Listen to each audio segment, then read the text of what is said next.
Hello and welcome back to my channel. बात करेंगे इस वीडियो में आजाद इंजीनियरिंग लिमिटेड को लेकर के। देखिए 1180 रुपए के आसपास का प्राइस चल रहा है स्टॉक को, और इसका आईपीओ लेवल जो जो आया था वो लगभग 700 रुपए के आसपास का निकल के आया था। वहां से स्टॉक ऑलरेडी अच्छे रिटर्न्स दे चुका है। अब यहाँ पर देखिए कुछ न्यूज निकल के आई थी, उसके वजह से ब्रेकआउट आया था और इसको अच्छा खासा ऑर्डर बुक वगैरह काफी अच्छी है। सचिन तेंदुलकर भी इस स्टॉक में इन्वेस्टेड है। तो स्टॉक तो ठीक है, लेकिन क्या वैल्यूएशंस ठीक है स्टॉक की? क्योंकि आईपीओ के बाद जो अधिकतर आईपीओ आते हैं उनके बाद में स्टॉक की वैल्यूएशंस में बहुत ज्यादा गड़बड़ रहती है मेरे पॉइंट ऑफ व्यू से। तो चलिए इस कंपनी की वैल्यूएशन वगैरह चेक करते हैं भाई, क्या फंडामेंटल्स बता रहे हैं स्टॉक को लेकर के। चलिए, तो मार्केट कैप पे अगर नजर डालोगे तो 6,979 करोड़ का मार्केट कैप निकल के आ रहा है। स्टॉक पी पर डालोगे 820 गुना है, प्रॉफिट्स के 820 गुने के टाइम पे मार्केट कैप काम कर रहा है, तो मतलब वैल्यूएशंस तो बहुत हाई है। इंडस्ट्री पी पे नजर डालोगे तो 48.6 के आसपास है, तो वैल्यूएशंस तो जस्टिफाई नहीं करते हैं। प्रमोटर होल्डिंग 65.9 की है, तो चलिए प्रमोटर होल्डिंग तो काफी अच्छी है। फ्री कैश फ्लो भी निगेटिव में है, again negative point. Debt company पर 300 करोड़ का है।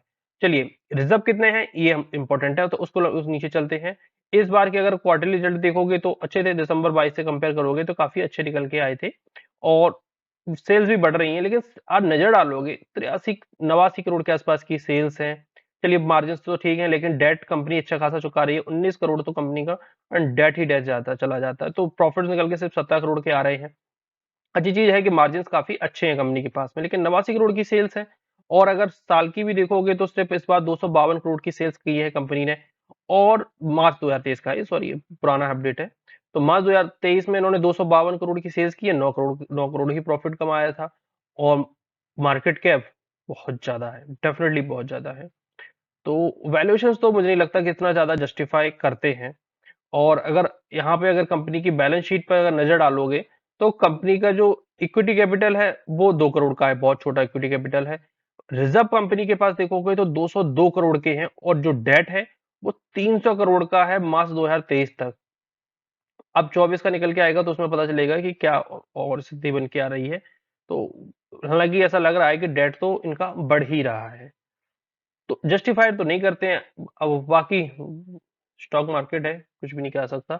चलिए यहां पर देखोगे तो क्या हुआ है। देखिए ये एक आईपीओ का बेस बनाया स्टॉक ने और ब्रेकआउट दिया। अब ब्रेकआउट पे इतनी लंबी कैंडल बन जाती है तो उसके बाद में जो रिस्क रिवॉर्ड रेशियो है वो काफी ज्यादा अच्छा नहीं रहता है। अब यहाँ पे जो एक्सपोनेंशियल है वो 20 डेज के एक्सपोनेंशियल के आसपास स्टॉक ट्रेड कर रहा है, अभी तो ऊपर ही कर रहा है।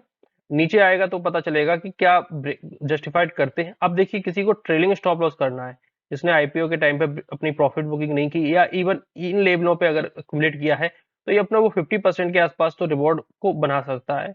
बाकी अगर ट्रेलिंग स्टॉप लॉस रखना चाहता है तो 1072 रुपए के नीचे का ट्रेलिंग स्टॉप लॉस जरूर लगा के रखें, क्योंकि जो प्रॉफिट्स बना ली हैं क्यों उनको गंवाना है। तो अच्छे खासे अगर प्रॉफिट्स बन गए हैं तो उनको नहीं गंवाना चाहिए। और अगर ये ट्रेंड लाइन यूज करना चाहते हैं तो ये ट्रेंड लाइन भी कुछ कुछ इसी तरफ इशारा कर रही है कि इस ट्रेंड लाइन के नीचे वीकनेस होने वाली है। तो इस ट्रेंड लाइन के नीचे जैसे स्टॉक निकले अपनी पोजीशन को कट करें या फिर थोड़ी बहुत बुकिंग कर लें कि ये एक सपोर्ट जोन बनाया है स्टॉक ने काइंड ऑफ। अरे वाह, ये एक सपोर्ट जोन की तरह स्टॉक यहाँ पर काम कर सकता है, क्योंकि ये एक बड़ी कैंडल है, ऊपर गया नीचे गया और यहाँ पर देखोगे तो एक सपोर्ट देखने को मिल रहा है। एक काइंड ऑफ हैमर बनाया था स्टॉक ने, और वहां से डेफिनेटली इसके ऊपर की क्लोजिंग आती तो एक अच्छा मूव हम लोगों को और देखने को मिलता, लेकिन इसके ऊपर की क्लोजिंग अभी देखने को नहीं मिली, तो ये एक सपोर्ट जोन की तरह काम कर सकता है।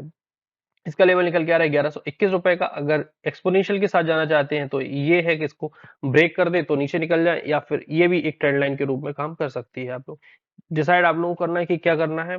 फिलहाल ये थे आजाद इंजीनियरिंग को लेकर के डिटेल टेक्निकल एनालिसिस। वीडियो कैसा लगा कमेंट बॉक्स में जरूर बताइएगा, और अगर कोई डाउट है तो कमेंट बॉक्स में जरूर लिखिएगा। मिलते हैं अगले वीडियोस में, धन्यवाद।